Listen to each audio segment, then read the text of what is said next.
My name is Mozuku, and I am one of Sokuzan's monks.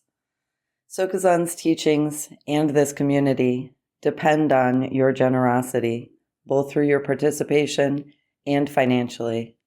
If you value these teachings and this community, please consider donating on our website at SokukoJi.org. Thank you so much.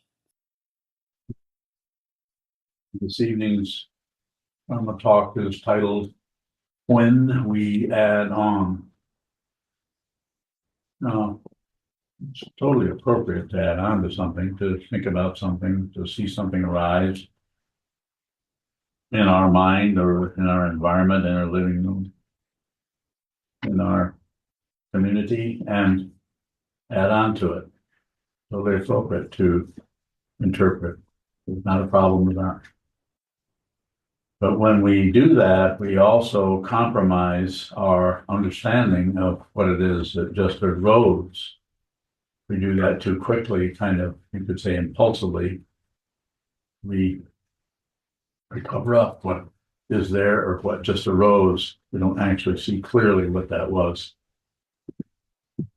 So this happens in very, very minute, tiny versions. One of them that I can tell you is someone says something to you and you say, right. There's been no consideration of what was just said. It's just right. Or yeah. You might want to really receive that, not just wait for the period, which is another way of dealing with the tendency to add on something, your comment, your consideration, your judgment, your evaluation, which protects what? Your ego. Protects the self-centeredness.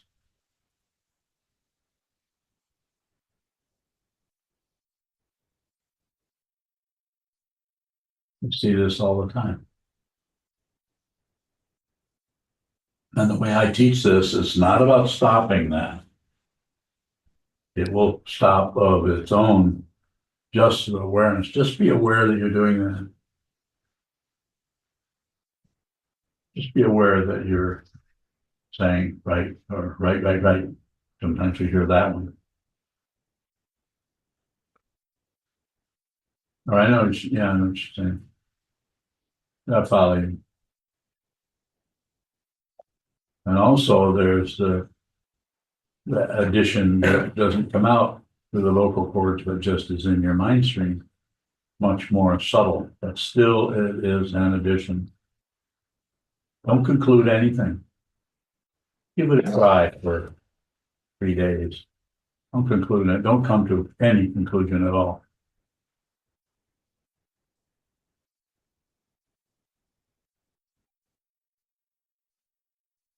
The kind of vulnerability that arises through awareness is much different than the kind of vulnerability that is covered up by add-ons or outflows that are spontaneously rising out of fear, out of wanting to be protected or not wanting to be wrong.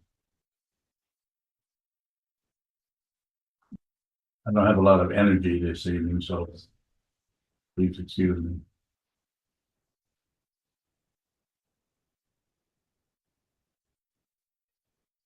So again, it's about being aware of that. We're not talking, I don't teach it this way. I don't teach stop doing this, stop doing that. Though I may say that, but my interest is in getting you to just be aware of the way you're outflowing, the way you're protecting, the way you're concluding things. Getting you so you're aware of that. Just the awareness is alone. That's all. The awareness alone is all you really need to train your mind. You don't need to improve or get better or not outflow or not cover up. That's been called by my teacher, Chogyam Kangpo Rinpoche, as spiritual materialism. Improving using spiritual techniques to get better, improve.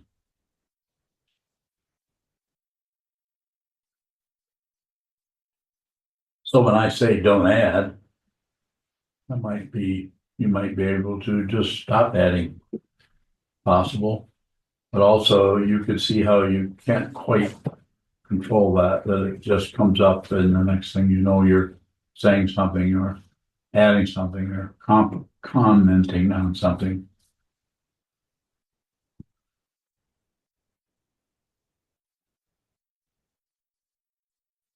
Picking and choosing, trying to strategize so that you can be ahead of the game, you can be on top of things, be correct.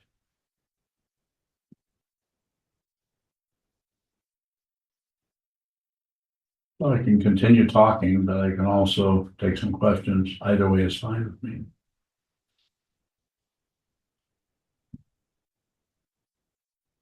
Yashin, I can always count on you for a question. Jishin bowing.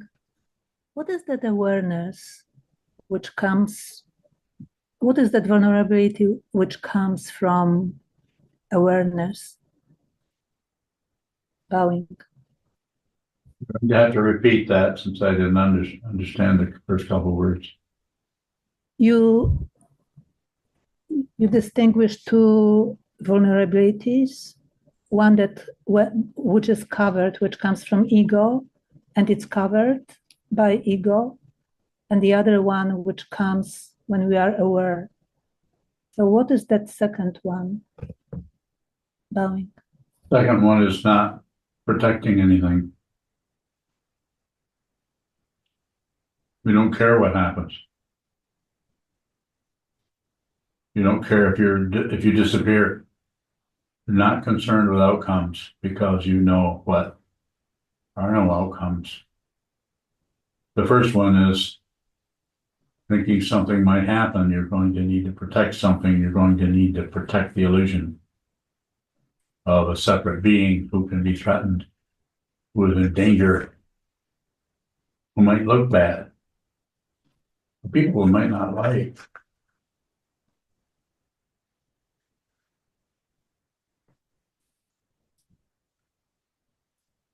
Thank you. Well,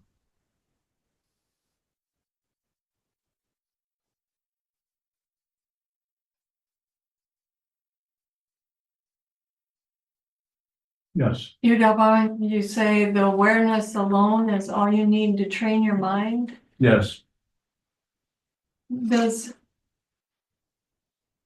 Does that mean that in chanting or studying other things in meditation that we are practicing awareness? Yes. Everything is awareness. Sevenfold Mahayana Puja is awareness. Offering to the teacher, the teaching of the community is awareness. Studying the Dharma. Any kind of creation completion practice is awareness. You're generating something, but the awareness is what is important there. Not the generation. The generation just helps us be aware of what we're generating or what is showing up. Awareness. And for a long time, the awareness will look like awareness of something, awareness of others.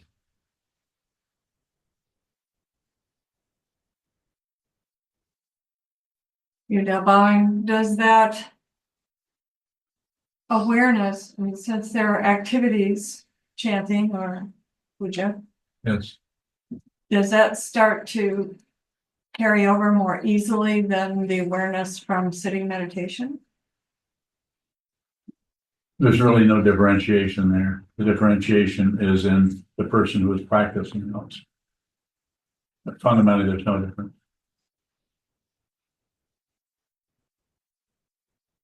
Well, That's right. so when you start doing that, there's going to be a great deal of difference.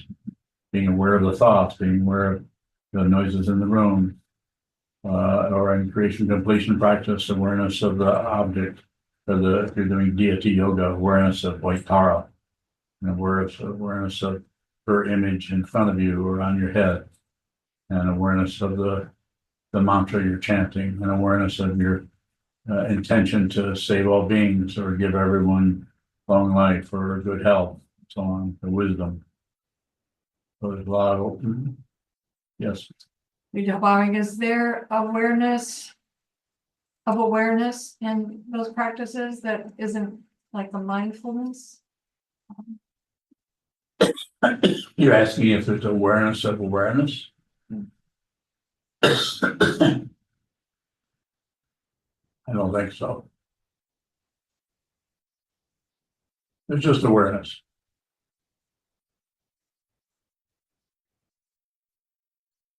There's going to be some kind of object in awareness until there's not. You know, buying, if there is an object in awareness, does that kind of cross over into a mindfulness practice? It could function that way. Could function in mindfulness or vipassana, or shamatha vipassana. Could function anyway, could function in guru yoga practice using or deity yoga. Awareness of, awareness of, awareness of.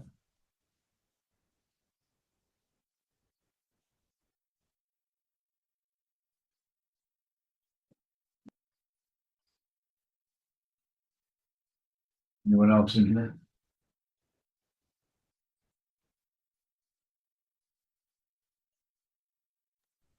Disembowing.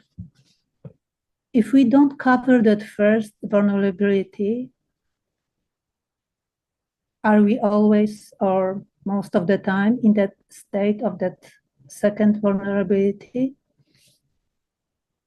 If we don't cover up the first vulnerability of ego, Yes. so that's going to that will happen, or that will occur until we see there is no such thing as an ego or a self. It's an illusion. Until you see that it's an illusion, you'll continue to protect it more than likely.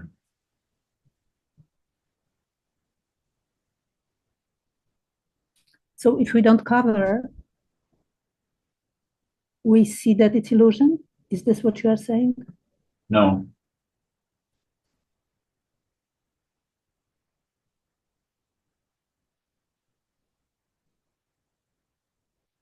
No, that's something you're deluded by that you're trying not to cover up. But are these vulnerabilities basically the same, except that one is covered and the other one is not?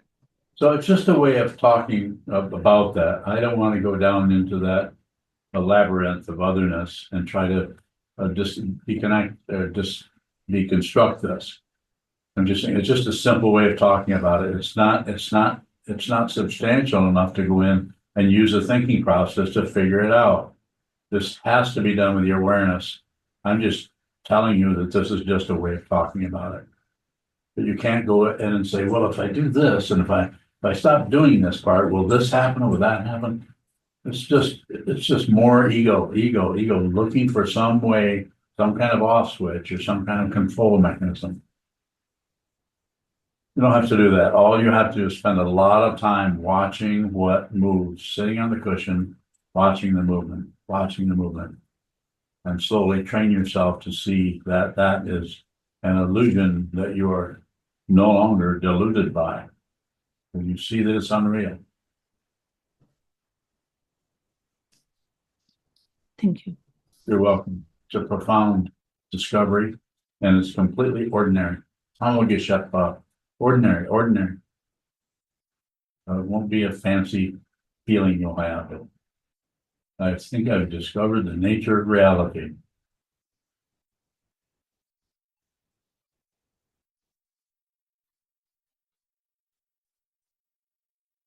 Any questions in here? When you're bowing, when we're on the cushion and your instruction is to watch what moves, is there a difference in what we see moving on the cushion and when we're off the cushion? I think there's quite a bit of difference. We're off the cushion, we're more distracted into fixing, repairing, filling up, emptying out. We're distracted into the relative nature of the illusion. So we're trying to work with it. We're trying to fix our truck. We're trying to do something. So at some point, or maybe they're not points, but in some way, we're able to function in that way really, really well at the same time knowing that this is unreal. And when we see this unreal, we can operate with even more precision and expediency because we're no longer clouded with some kind of hope and fear about anything. We don't really care what happens. We just know what we need to do, what we need to move from here to there. And if it doesn't move, it goes this as far and just falls apart. We see that we don't agree with it. That's ego. But we also don't object to it. We don't do anything with it. We just, whatever happens is what needs to happen. We are actually living in pratitya samutpada, dependent origination. We actually no longer missing our life. We're actually living our karma in that instant of what? Fixing our truck or polishing the top of the countertop. We're actually living this illusion that this body mind complex has been is showing up in. More? You're bowing. Is there, in the title, I think you said it's when we add on. Is there a positive way to look at that? Bowing, Yes, and what would that be? when we don't add on.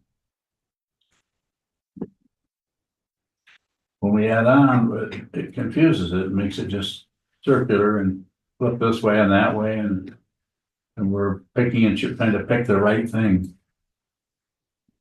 But if you don't add on to anything, if you don't make any addition to anything, then just what shows up is free from elaboration. It's just that. It's just very simple appearance. Sometimes called pure appearance.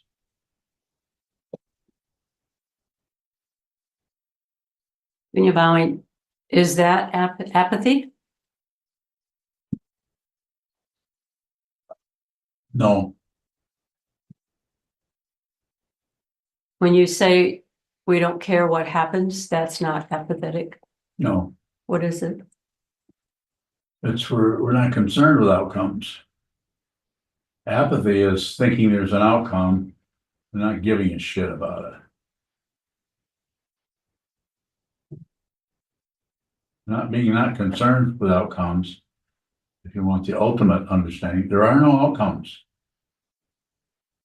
But to say we don't care what happens is a way of working with the delusional part of the illusion. We don't care because we know that that's a delusion. We know that that's an illusion. Another way of saying it, nothing happens, nothing shows up. Does it show up as an illusion, but we're no longer deluded by it? If you're deluded by it, then you're trying to stop it, or you don't want the outcome. Or the only way you can work with it is just to say there is no such thing, or I don't care about it. Then that's the only way you can get control of that is to be apathetic, and you don't care about it. So then it doesn't particularly bother you because you're, ignoring it or have apathy, but you still think it's real.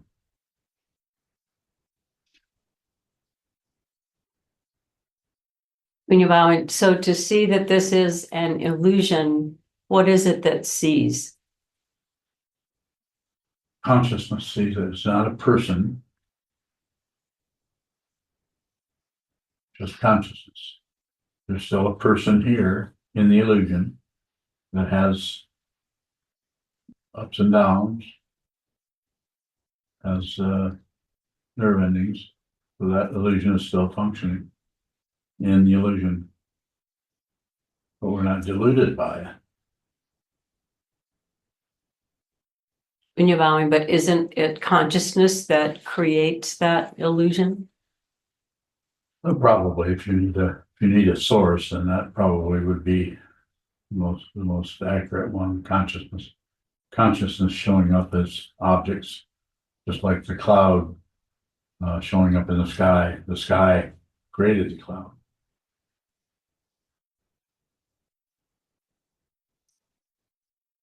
Cloud didn't come from somewhere else or pop up in the sky. The cloud was created by the sky.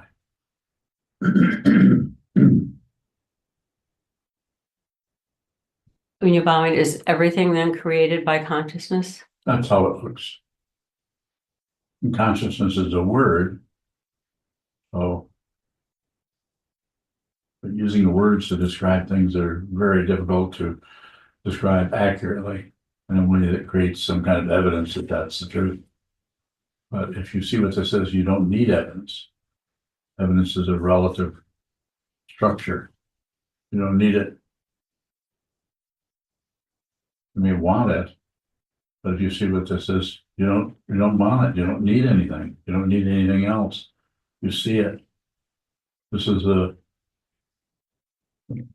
Buddhist form of, you could call it faith. You just know it. You know it. You don't doubt it. You're ready for anything to happen because you realize that anything that happens is unreal, including your own death, is not real. Nothing dies. It just changes form. Yes. Jim Bowing, can we be confused about something even if we don't feel confused or unclear? But I didn't quite catch all that. If what? Can we be confused about a situation even if we don't feel confused or unclear? That's happening everywhere. Yes. Most people conclude something and think that this is real and don't realize that they're confused about it. And it takes a while to get to the confusion part. A lot of sitting meditation will take you into the confusion. You'll see that you believed in something that's unreal, untrue. So that's why ego gets frightened if it starts to get pushed into that darkness of not knowing what this is. Ego can get very, very upset and frightened and want some security, and it may go any direction to get it. Yes. So when we talk about confusion, is that the same as not seeing that this is an illusion? Yes. And people will fight tooth and nail. They'll torture other people. They'll attack other people in order to defend their beliefs, their opinions, their ideas, their judgments about what they're seeing. They add on to what they're seeing because they don't like not knowing what that is. So they'll go into fighting. I have students who have been very, very violent in this direction because of what I'm pointing at. Even students, people who've been students for many, many, many years.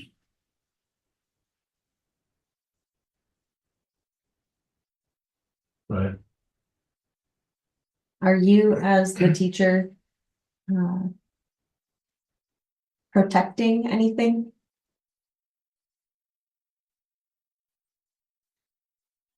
A little bit. I'm trying to protect this place, this Bodhi mandala, trying to protect this monastery and this structure where you or anyone can come here and sit down and train their mind to see clearly. Trying to protect that. It's not easy when I have people trying to tear it apart based on their fear and on their wanting to stop things and start things, including get rid of me. It's happened just recently. Someone trying to get rid of me because they believe their thoughts. They have no proof of anything. They just believe their thoughts and opinions, and they believe the gossip that's going around. Is there anything you are hiding or hiding from? Yeah, ghosts. Like them. No, I don't think I'm hiding. It might look like I am. If you think I'm hiding, point it out. What am I hiding from? It doesn't look like anything. It doesn't seem like it, but then maybe I am. I've been accused or asked if I was afraid recently. I'm not afraid of anything. I'm not afraid of death. I'm not afraid of this whole monastery coming apart. This whole community completely collapsing. I don't think it's going to, but it might. It may. I can't do this without a Sangha, without a community that helps me protect it. More? I'm looking at the area of vulnerability, and it seems like there are a lot of things that I try not to show up as, or things that I want to keep to myself. And I'm wondering if there's anything relatively like that for you. Can you paraphrase that? I'm stumbling around there. I'm a very slow thinker.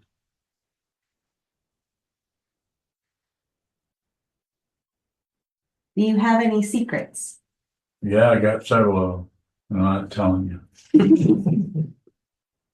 But most of them are quite old when I was very young. I have some things there. And it's not like they're secret. It's just not appropriate for me to talk about all the horrible things I've been through. It's not going to be helpful to have some kind of admission of what I've done. It's like I wouldn't ask you to do the same thing.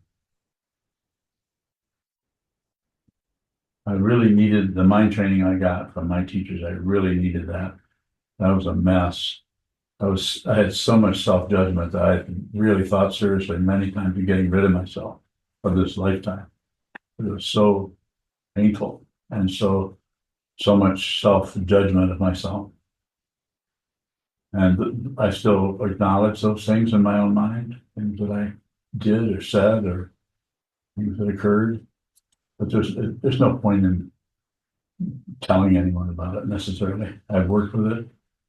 I'm good with that. I realize it came out of past lives probably, or something. I don't know if there are past lives, I don't know, but something like that. Long time ago, way longer than April 18th, 1941 when I was born. Way back before that. Does that satisfy what you're asking about? If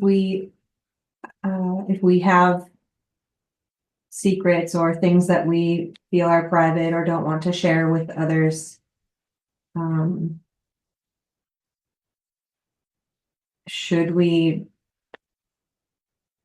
try to open that area up, or is there some way of working with ego around I that? don't think so. And there's some forms of therapy that I don't think it's worth digging down into the past. Everything you need to know about awakening is available right this second. You don't need to go back and drag out stuff. It's not that stuff isn't causing this, isn't something to do with the difficulty you're having this moment, but it needs to be addressed in the moment. Fundamentally, and I'm going to say this very strongly, there is no time. This is an illusion. Everything is right now.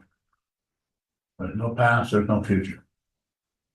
There's the illusion of that that's very powerful. So you don't have to go back and drag something up and admit it to somebody or talk to yourself about it or taking it. I'm not saying there aren't therapies that talk about doing that. What is it, EMDR? Is that the one that does that? Yeah.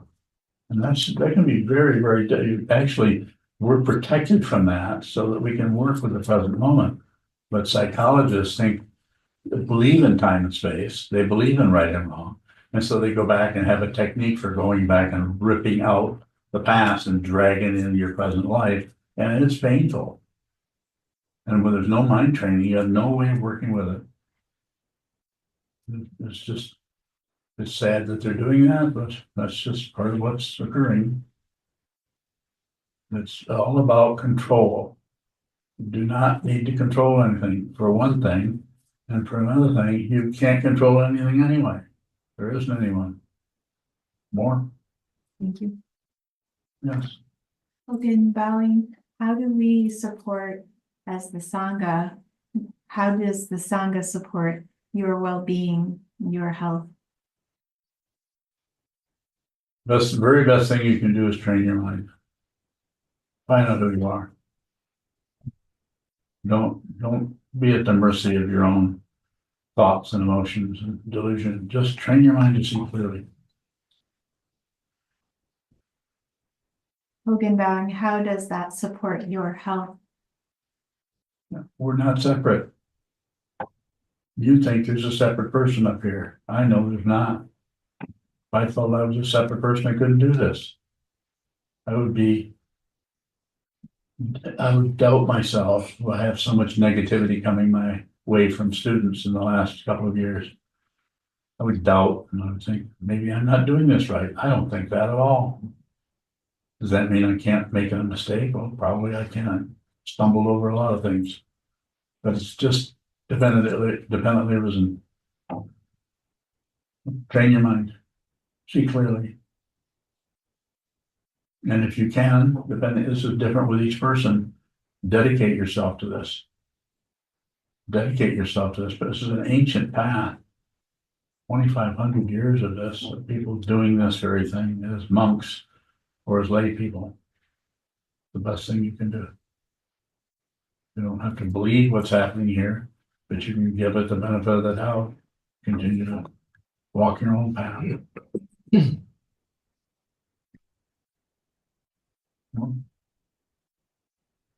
Hogenbowing, will the strength and commitment of our practice lengthen your life? Doesn't matter. But it may. I don't know the causes and conditions behind that. But I'm doing the best I can to stay alive. I can only do so much. But the gesture of asking the teacher to remain is more about you, not about the teacher. That's about you saying, please remain. That's more about your energy coming towards the teacher. Perhaps that's helping the teacher remain. I did that a lot with my teachers, and they both died. Especially the first one.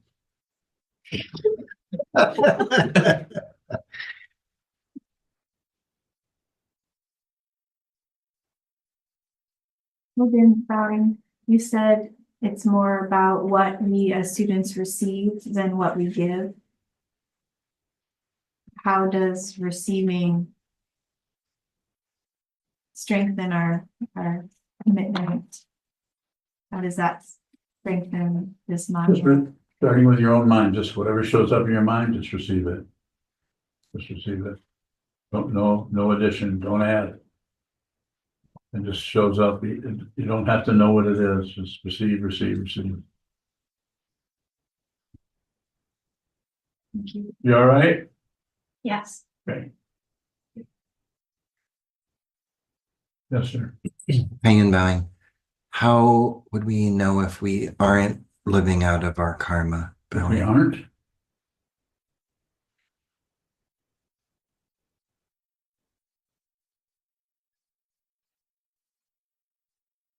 I don't know if that would show up as we aren't doing it so much. Rather than go that direction, I would just say endeavor to receive.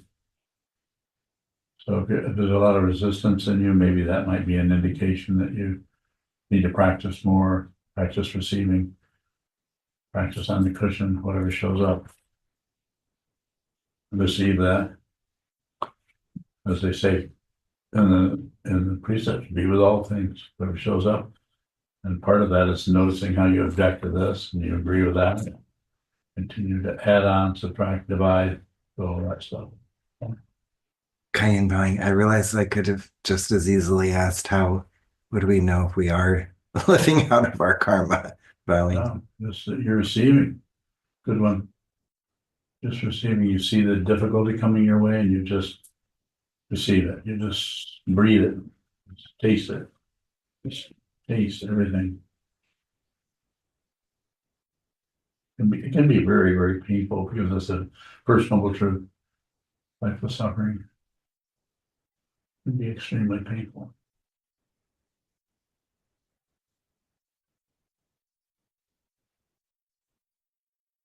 Yoka bowing. Question from Igor in Croatia. Igor bowing. Is that all that we should see, just that presence of mind where there is no sense of self?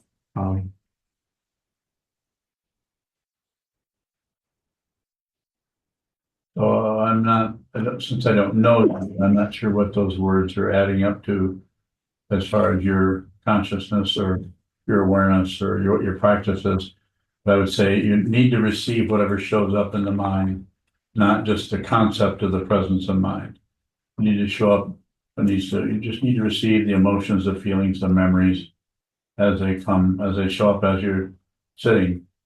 And then when you get off the cushion, hopefully after several hours, you go and just hang out on your life. And then if you can receive there, but it's more important in your post meditation is just to hang out, just be with whatever's happening. The feelings, the emotions, and so on. Yes, sir. Shoto bowing. You brought up the idea of how of protection, that you want to protect this mandala. Yes. And it looks to me like sometimes you'll allow something to go on a while that looks disruptive to watch it. Yes. I'm wondering how that's a kind of protection. So there's several instances I'm thinking about when you mention that. It's very important to do just what I'm saying, don't add. So even though I see something, it looks like it's destructive, but it's always a bigger picture. So rather than jump into something, I try to give it as much space as I can to see, so if I can see clearly what that is, rather than interrupt it, to see if it needs to keep going or expand more. The causes and conditions behind any given thing are very, very hard to see. They're untraceable. You cannot find the source for things, but you can get an idea of what's happening if you look at them very closely. And so sometimes they just need to be there for a while. I've used several examples of things in here that I've observed that I don't particularly care for, but I don't change it right away just based on my own kind of impulsive feeling about it. Is that what you're talking about? Yes, go ahead. Shoto bowing. So would you say that you might even see something and know pretty clearly that it needs to move left or right, but watch it for a long time before you even do that? Exactly. Yeah, so I can see that it's a difficult thing that's happening. But I wouldn't necessarily interrupt it because I may need to see more clearly what it actually is. And if anything needs to be done at all, it might just burn itself out, or it might need to have some, nudging in some way or another, including that might need to be yelled at.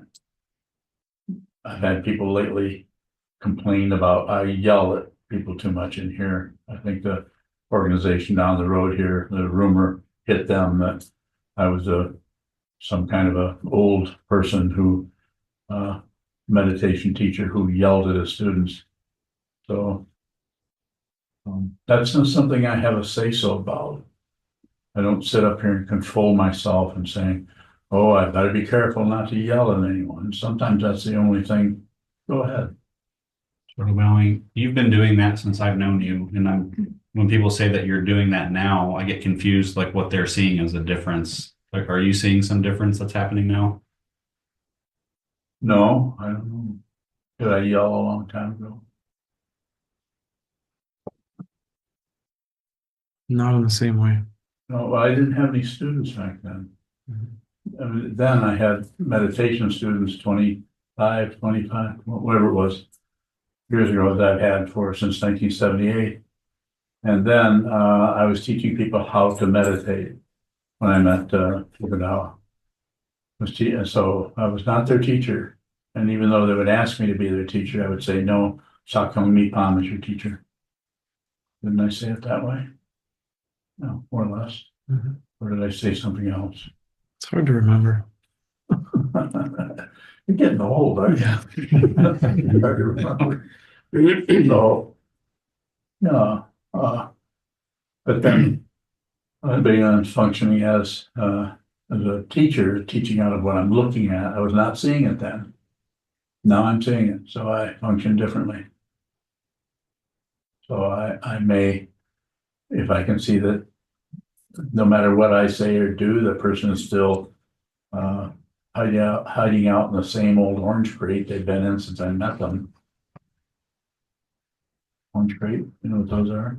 They still have a few of those.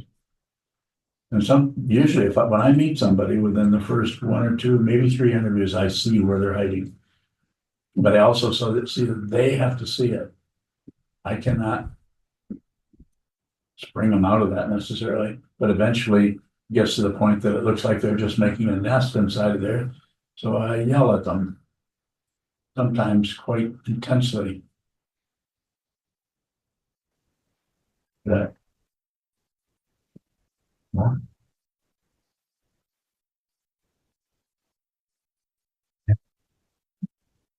Any further questions? Nathan Bowing. Nathan, My vulnerability often shows up as aggression. yes. If the instruction is to not cover up, I'm just wondering how to square that with not harming others. You may have to harm. That might not be a very comfortable response. You may have to actually do that. I'm not giving you permission, not that you need it. I'm not giving you permission, but you may have to have some kind of outflow in that area in order to, with a strong awareness practice, to see that that's even there. It might not be much. It might be just 30 seconds worth. You may need to stop trying to be somebody else and actually be the shit you're trying to get rid of, so that you can see that you can't get rid of it. You have to see what it is. Fundamentally, you have to see that it's an illusion. Well, Nathan Bowing. So would you say that a large part of that awareness practice would be their being aware of their response as well? and what? The large part of that awareness practice would be being aware of their response as well? Yes. Awareness. I can't say it enough. Just being aware, and that way the dependent origination that needs to show up as being dependent on otherness, on the illusion of otherness, that can be clear, that we can actually have what I referred to, has been referred to way before I got here, this pure appearance. That's Junchu's name, pure appearance. Just it's pure because there's no otherness around it. It's not contaminated by the delusion of duality. So, but you might have to take a strong bite of that duality in order to see that it's unreal. Thank you.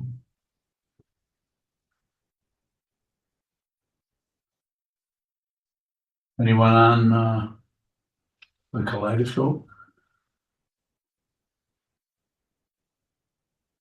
Eugene.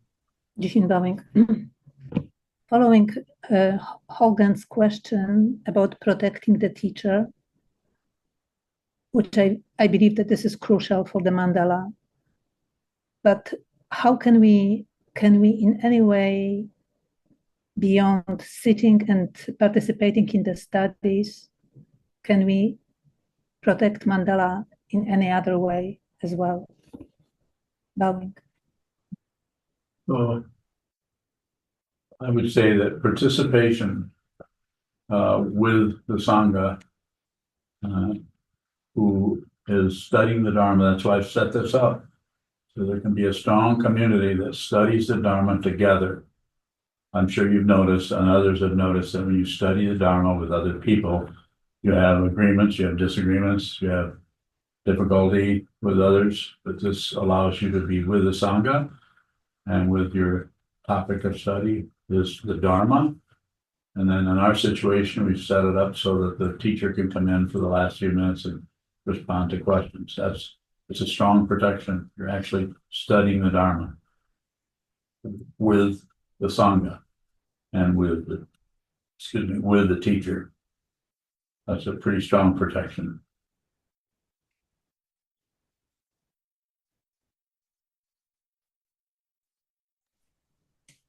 Thank you.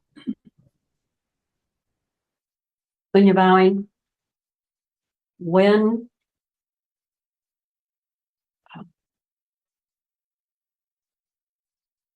or will we know if we are respecting someone's confusion? Bowing?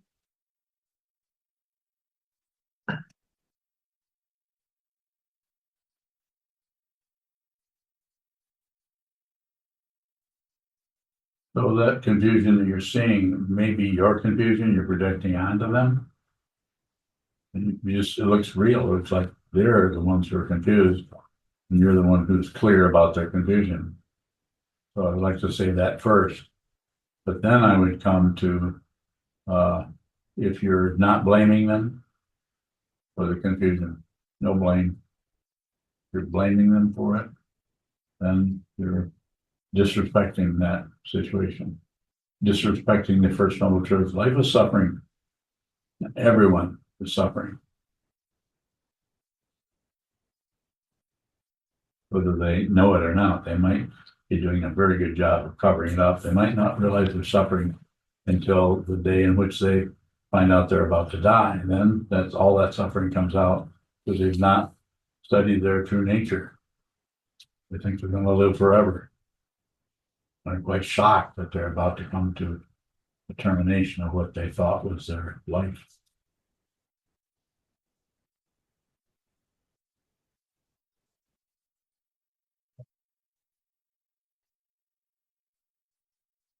Is it ever appropriate to step into someone's confusion?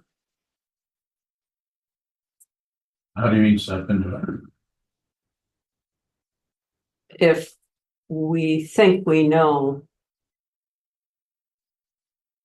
what's happening and act based on what we think. It could be. It's very situational, so it's hard to kind of figure it out ahead of time so I could give a response and say yes, but no, but yes, but no. Less is usually better, but if someone is coming at you with a whole clothes hamper full of dirty crap, and throwing it on you or doing something like that, you may have to relate to it with skillful means. In other words, not too tight, not too loose. Be very respectful of one's confusion. Otherwise, you can't help them.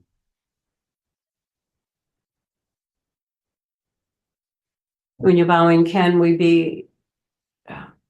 Sometimes you teach us that we need permission. That we can't, or you can't. You don't teach unless you have someone's permission. I want to make sure that I have permission from them, because eventually the teaching, if you're looking at me, if I'm your teacher, the teaching is going to get very difficult. When you're bowing, so is that permission something that needs to be overt, something that needs to be stated so that you have no doubt that permission has been given? To some extent, but you don't, when you give permission, you don't really realize what you're giving permission to. Because when it gets really rough, you'll think that you didn't give permission for that. You give permission to real easy teaching that you can understand, that that you can receive, because it's reasonable. Teaching is not reasonable. It's outrageous. And you can also study under someone who doesn't teach, who teaches out of what they know, teaches out of a teaching where it's just about improving, getting better, getting less aggressive, and so on. So, and that's possible. You can study that way. If you're studying with me, that's not what I teach. I want you to see who you are. Without a doubt, I want you to see who you are, which is what? Not separate from anything. You're not a separate person. It just looks like it. Shadow bowing. The way you were describing permission, my paraphrase, but like we really don't know what we're getting into. And it seems like if that's the case, we really can't technically give permission at all or give consent because we could never really know. So on the spiritual path, is there always some quality of being violated as we go along the path? You can very much feel like that. That's why it's necessary to return.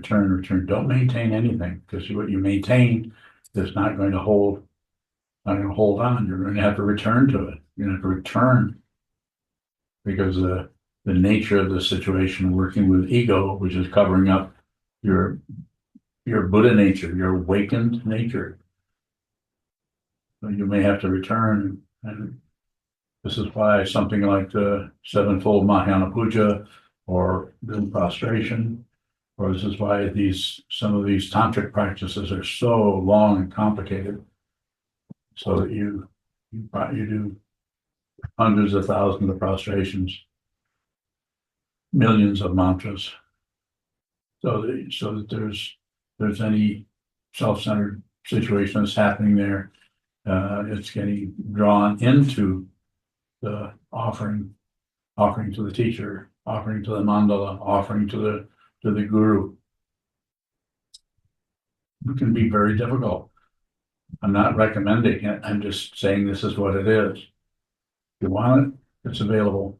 If you don't want it, do something else. You have lots of lifetimes ahead of you where you can return to this over and over. But no guarantee of anything. You could be born on, what's that one planet with all the aliens on it? Earth. Huh? What? That's quite funny.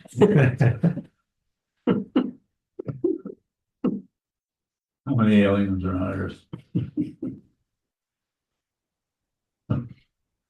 Go ahead. Shadow bowing.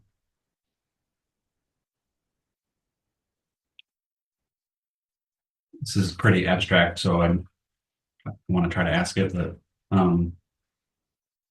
it seems like on the spiritual path, when it's one disappointment after another, any of those things can easily be misconstrued as abuse or some line being crossed. Certainly can. And culturally, it seems like we rally behind the person, whether something happened or not, if they feel like they've been wrong. But as a spiritual community, is there ever a responsibility of the Sangha to stand up for the teacher, to someone who's been Very relative. We had that experience here recently. Very relative. So just do what you can do. In that situation, I basically had to defend myself. It wasn't about defending myself. It's about teaching the person who was attacking me. And I don't know if they received it as a teaching or not. Probably not. You were there. Was it a teaching? I would say so. Or was it just the teacher being pissed off?